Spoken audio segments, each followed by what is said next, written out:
बिस्मिल्लाहिर्रहमानिर्रहीम अस्सलाम वालेकुम। सुप्रीम कोर्ट से मैं हूं इब्रार हुसैन अस्तोरी और मेरे साथ सईद बलोच हैं, सुप्रीम कोर्ट के सहाफ़ी हैं। न्यूज़ 7 साल से हम दोनों एक साथ ही सुप्रीम कोर्ट में रिपोर्टिंग शुरू की और अब तक कर रहे हैं। आजकल क्योंकि आपको पता है, एक तो पाकिस्तान तहरीक इंसाफ की मखसूस नशस्तों का जो मामला था वो गंभीर होता जा रहा है। इलेक्शन कमीशन कभी पार्लिमान को कभी सुप्रीम कोर्ट के फैसले पर अमल दरामद करने की कशमकश में फंसा हुआ है और आज एक नज़रसानी फिर दायर कर दी गई है इलेक्शन कमीशन की जानिब से। क्या ये टाइम गेन किया जा रहा है या किसी चीज़ का इंतज़ार किया जा रहा है, अमल दरामद नहीं किया जा रहा है, रोज़ पॉइंट पे पॉइंट निकाला जा रहा है? ये तमाम तर मामलात पर डिस्कस करेंगे। बलोच साहब, शुक्रिया। और ये बताएगा कि जो इलेक्शन कमीशन है वो क्या नज़रसानी, अपीलें, एतराज़ात, पता नहीं क्या क्या खेल रहा है। क्या ये पाकिस्तान तहरीक इंसाफ की मखसूस नशिस्तें न देने के लिए कोई डिले टैक्टिक्स हैं या फिर काजी फैसल साहब की रिटायरमेंट के लिए कुछ देखा जा रहा है इलेक्शन कमीशन की जानिब से? क्या समझते हैं? बहुत शुक्रिया अबरार। देखें, बात यह है कि सुप्रीम कोर्ट ने 3 मकामात पर अभी हालिया दिनों में, तकरीबन आज देखें कि 27 तारीख है, और गुज़श्ता 12 से 13 रोज़ के अंदर सुप्रीम कोर्ट 3 मौक़े पर कानून साजी के हवाले से और कानून के इतलाक़ के हवाले से तशरीह कर चुकी है। पहली जो इस तरह की हमें एक डेवलपमेंट देखने को मिली वो थी 14 सितंबर को, जब सुप्रीम कोर्ट ने अपना जो 4 सफ़ात पर मुश्तमिल वज़ाहत है वो जारी की थी, चैम्बर वज़ाहत। उसमें सुप्रीम कोर्ट ये कहती है कि किसी कोई कानून सुप्रीम कोर्ट के फ़ैसले को गैर मुअस्सर नहीं कर सकता। फिर दूसरा आप देखें कि 18 सितंबर को सुप्रीम कोर्ट ने जस्टिस मंसूर अली शाह की सरबराही में ही एक टैक्स का मैटर था, टैक्स केस था। उस टैक्स केस में भी कानून साजी की तशरीह की और कहा कि बुनियादी हकूक़ से मुतल्लिक जो कानून साजी है उसका माजी से इतलाक़ नहीं हो सकता। अगरचे सुप्रीम कोर्ट ने उसमें कुछ मार्जिन रखा है कि कुछ कवानीन ऐसे हैं जिसमें माजी से कानून साजी का इतलाक़ हो सकता है, लेकिन वो उन मामलात में जिसके अंदर आइन में इस हवाले से कोई गुंजाइश मौजूद हो या कुछ आइन इस बात की इजाज़त देता हो। मिसाल के तौर पे एक सज़ाए मौत का एक मुकदमा है, उसमें मुजरिम को सुप्रीम कोर्ट से भी सज़ा उसकी बरकरार रही और उसको फांसी दे दी गई, और उसकी फांसी देने के 10-15 साल के बाद सुप्रीम पार्लिमान एक ऐसा कानून लाती है और कहती है कि इस कानून का माजी से इतलाक़ होगा, और इस कानून के इतलाक़ से लोगों की सज़ाए मौत जो है वो उम्र कैद में तब्दील कर दी जाती है।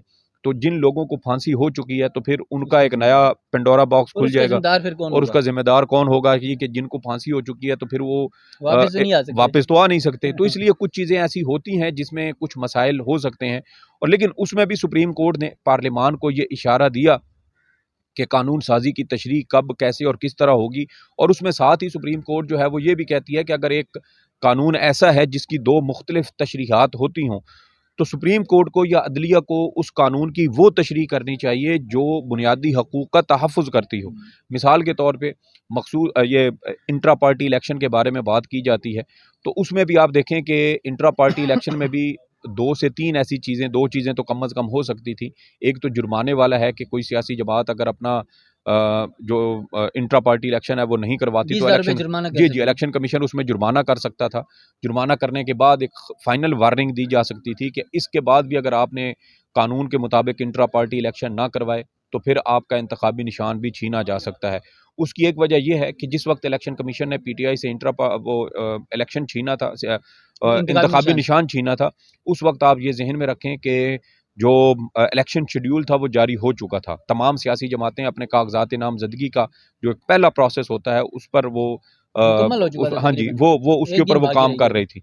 तो ये चीज़ें हैं जिसमें आप देखें ना कि अगर उसमें सुप्रीम कोर्ट या इलेक्शन कमीशन, जब 13 जनवरी का सुप्रीम कोर्ट का फैसला था तो उसमें सुप्रीम कोर्ट ये कह सकती थी कि अब चूँकि इंतखाबी अमल जारी है तो इसलिए इस इंतखाबी अमल के शुरू होने के बाद इलेक्शन कमीशन किसी सियासी जमात से निशान नहीं ले सकता, जुर्माना कर दें, लेकिन आम इंतखाबात के बाद या इतने टाइम फ्रेम 3 महीने के अंदर अंदर पीटीआई इंट्रा पार्टी इलेक्शन करवाए और इलेक्शन कमीशन उसका जायज़ा लेकर उस पर फैसला करे, और अगर पीटीआई कानून के मुताबिक इंट्रा पार्टी इलेक्शन करवाने में नाकाम होती है तो फिर इलेक्शन कमीशन कानून के मुताबिक कार्रवाई करते हुए जो भी सज़ा बनती है वो दे।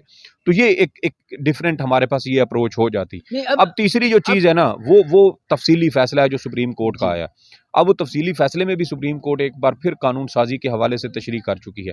इलेक्शन कमीशन को बता चुकी है उस तफसीली फैसले में कि कोई भी ऐसा कानून जिसका माजी से इतलाक़ हो या सुप्रीम कोर्ट के फैसले को गैर मुअस्सर करे, वो देखें ना, आप सुप्रीम कोर्ट एक फ़ैसला दे, पार्लिमान उसको पसंद नहीं करती या वो फ़ैसला हुकूमत के ख़िलाफ़ आता है और पार्लियामेंट या हुकूमत कानून साजी करके सुप्रीम कोर्ट का फैसला गैर मौसर कर दे, तो आप एक ऐसा नया रास्ता खोल रहे हैं जो सिवाय तबाही के कहीं ये तो खत्म हर होता नजर हुकूमत नहीं यही आता। करेगी। फिर हर हुकूमत यही करेगी। हाँ। और अब आप क्या कर रहे हैं कि सुप्रीम कोर्ट का फैसला था प्रैक्टिस एंड प्रोसीजर कानून से मुतल्लिक, आप उसके खिलाफ आर्डीनेंस लेके आए, अब सुप्रीम कोर्ट एक आर्डीनेंस के जरिए कंट्रोल हो रही है। वैसे 17 जजेस, काजी फैसल साहब के अपने माजी के रिमार्क्स भी हैं, देखें फैसले भी। काजी साहब का कौल व फेल में इतना तजाद है, इतनी उनकी शख्सियत में दोगलापन है कि मैंने शायद अपनी ज़िंदगी में कभी किसी शख्स के अंदर इतना दोहरा मयार, दोगलापन, उसके एक से ज़ायद चेहरे मैंने नहीं देखे।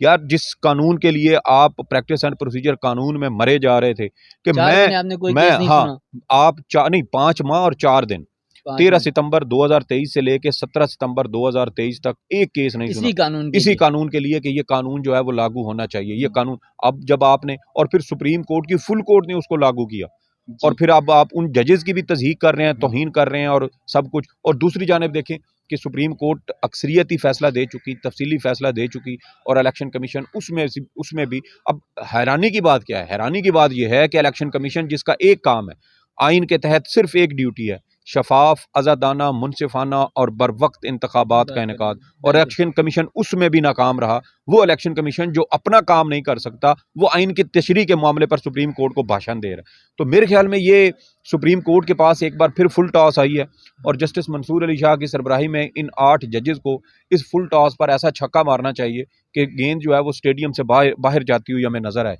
और ये बजाय इसके कि सुप्रीम कोर्ट, दो ऑप्शन इसमें भी हैं कि इलेक्शन कमीशन ने जो नज़रसानी दायर की कि ये मफरूज़ों पर मबनी है, और इसके ऊपर हुक्म इम्तना भी जारी किया जाए। इसके अलावा पीटीआई का जो 12 जुलाई का जो सुप्रीम कोर्ट का 12 जुलाई का मुख्तसर फैसला है, उस हवाले से भी इस दरख्वास्त में इन्होंने बहुत ज़्यादा नुक्ताचीनी की है। तो ये दरख्वास्त मेरे ख्याल में जो है इलेक्शन कमीशन ने शायद ये उनकी लगती नहीं है, ये कुछ और। हाँ, ये भी होता है, आपको पता है रात को 8 फरवरी की रात को सिकंदर सुल्तान राजा साहब 3 घंटे के लिए कहीं लापता हो गए थे, और बगैर प्रोटोकॉल के गए थे, किसी को साथ नहीं लेके गए, कहाँ गए, क्या करते रहे इस दौरान, और जब वो वापस आए थे तो अचानक इलेक्शन नताइज तब्दील कर दिए गए। अचानक टीवी पर खबरें चलीं कि इलेक्शन के जो नताइज, असल नताइज हैं, वो इलेक्शन कमीशन जारी करेगा। जो मीडिया के ऊपर चल रहे हैं वो दुरुस्त नहीं है। हालांकि मीडिया के भी ऊपर जो चल रहे थे वो सारे आरओ ऑफिस और जो फार्म 45 वगैरह मिल रहे थे साथियों को, उसकी बुनियाद पर। इस्लामाबाद के 46 के हल्के में खुद कवर करता रहा। जी जी। तो ये सारी चीज़ें उसके बाद देखे ना कि चीज़ें तब्दील हुई, तो ये इस तरह की कोई सूरत हाल बनना कोई वो मुश्किल बात नहीं है। और ये देखें कि इलेक्शन कमीशन गुज़श्ता साल से पंजाब केपी इलेक्शन से सुप्रीम कोर्ट के फैसले के ऊपर टाल मटोल कर रहा है। सुप्रीम कोर्ट के फैसले पर अमल दरामद ना करने की एक नई रिवायत का आगाज़ हुआ है। तो ये अब सुप्रीम कोर्ट को भी चाहिए कि अब देखें ना, जस्टिस मंसूर अली शाह साहब ने आगे 3 साल से ज़ायद अरसा चीफ जस्टिस रहना है, तो क्या वो इस चीज़ को अफोर्ड कर सकते हैं कि वो फैसला दें और वफाकी हुकूमत या रियासती इदारे उस फैसले पर अमल दरामद ना करें, जबकि आईन पाकिस्तान इस हवाले से पाबंदी भी लगाता है कि सुप्रीम कोर्ट के फैसलों पर अमल दरामद होगा। तमाम इदारे, रियासती इदारे, हुकूमतें, एग्जेक्टिव, ये सब उस पर अमल दरामद करने की पाबंद हैं। आप ये देखें कि माजी में कोई फ़ौजी आमिर भी इतनी जुर्रत नहीं कर सका कि सुप्रीम कोर्ट के फुल कोर्ट का फैसला हो और कोई फ़ौजी आमिर भी उसके ऊपर अमल दरामद ना करे। आज हालत ये हो चुकी है कि जमहूरियत के नाम नेहाद चैंपियन हैं, जो खुद को जमहूरियत की यूनिवर्सिटियाँ कहते हैं, जो खुद को आइन के खालिक कहते हैं, लेकिन वो सुप्रीम कोर्ट के अक्सरियती फैसले पर अमल दरामद नहीं कर रहे। क्यों? क्योंकि इससे उनकी 2/3 अक्सरियत उनको नहीं मिल रही, और जो आइन पर वो हमला करना चाहते हैं, जिस तरीके से आइन की तौहीन करना चाहते हैं, उसमें तब्दीलियाँ अपनी मर्ज़ी से करना चाहते हैं, वो तब्दीलियाँ करने में सुप्रीम कोर्ट का फैसला उनके रास्ते की रुकावट बन चुका है। तो ये इलेक्शन कमीशन ऑफ पाकिस्तान को भी इस पे गौर करना चाहिए, और सबसे बढ़कर के अब सुप्रीम कोर्ट के उन अक्सरियती जजेस के ऊपर बहुत ज़्यादा जिम्मेदारी आयद होती है। अब यहाँ पर 2 सिनेरियो बनते हैं।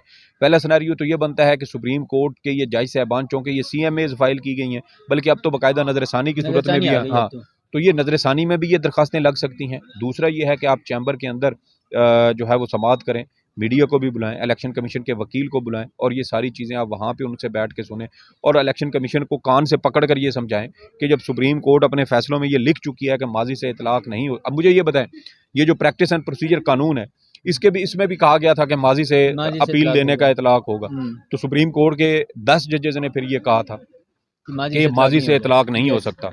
जहाँ से जब से ये कानून बना है उससे आगे हम चलेंगे। तो फिर यहाँ पर भी ये कानून होना चाहिए था। जब यहाँ पर जजेस ये होल्ड कर रहे हैं तो क्या ये पार्लियामान का बनाया हुआ कानून नहीं था?